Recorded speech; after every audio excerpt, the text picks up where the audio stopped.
It is that time of the week again when we review all of the ways in which the media covered themselves in glory. And we have the perfect person, as always, to review those things with us. The one and only Katie Halper, co-host of the Useful Idiots podcast, host of the Katie Halper Show. Great to see you, Katie. Who else? Good to see you, Katie.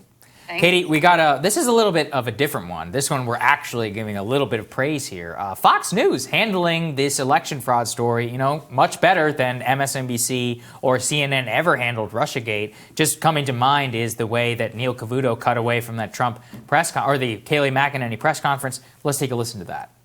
We want every legal vote to be counted, and we want every illegal vote to be... I just think we have to be very clear. She's charging the other side is welcoming fraud and welcoming illegal voting. Unless she has more details to back that up, I can't in good countenance continue showing you this. I want to make sure that maybe they do have something to back that up. But that's an explosive charge to make, that the other side is effectively rigging and cheating.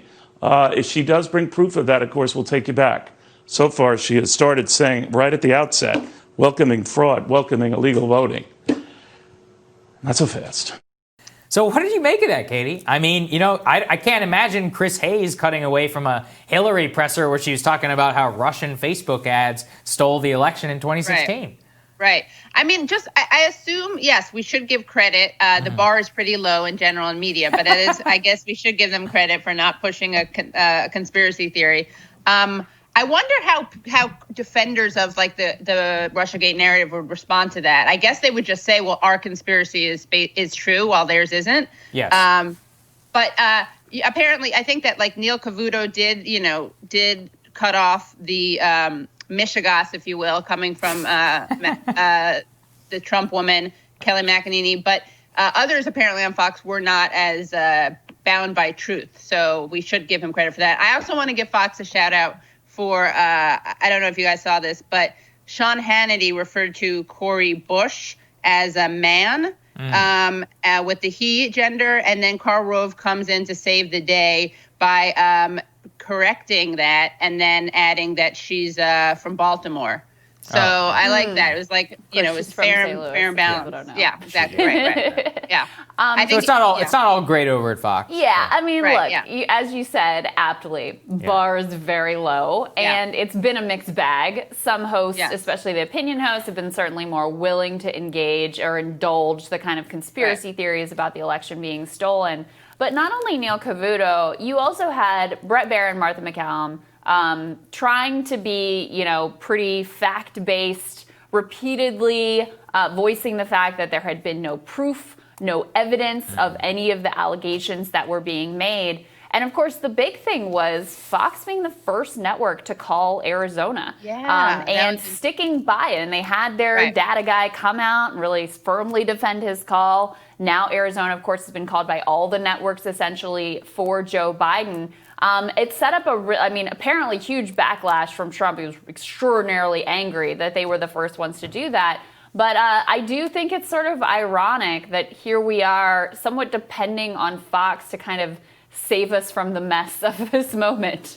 Right. Yeah, I thought Laura Ingrams maybe would be credited with saving the republic and democracy because she actually had this really effective, totally bootlicking, but who cares, whatever it takes, segment where she's basically she totally infantilizes Trump. She's like, we know he's going to be a kingmaker. The important thing, although I'm not conceding anything tonight, this was last weekend, and she was like, if he loses, we know he'll step down with that same grace that he showed when he was talking to Savannah Guthrie. People keep talking about that.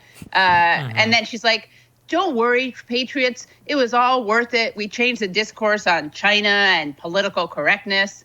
So she's kind of placating both the troops and Trump. But I think that we've seen, Trump, of course, in his infinite, unfiltered state, was complaining openly that Fox was showing Joe Biden. He felt betrayed by that, right? On Fox and Friends, he kind of chastised. He did that very passive-aggressive Jewish mother thing. He's like, it's okay. It doesn't matter. It's just that Fox hasn't been helping me. They've gotten very bad. I don't care. I'm just saying. I don't care. It's fine. But they're definitely in with the enemy. It's fine.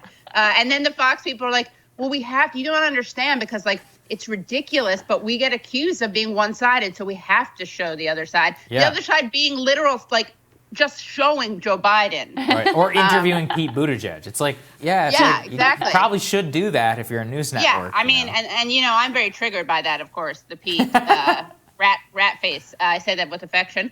But still, you got to be fair. You got to do these interviews, I guess. And he even said at one point, like, that Fox wasn't doing anything to help Republicans win their races, which is, again, quite a claim. He's saying the quiet part out loud. Yeah. That's kind of his thing, I think, is saying the quiet parts out loud. Yeah. Katie, great to see you. Great to have you. Katie. Have a Thank good you. weekend. You too. Bye. And we'll have more Rising for you later today.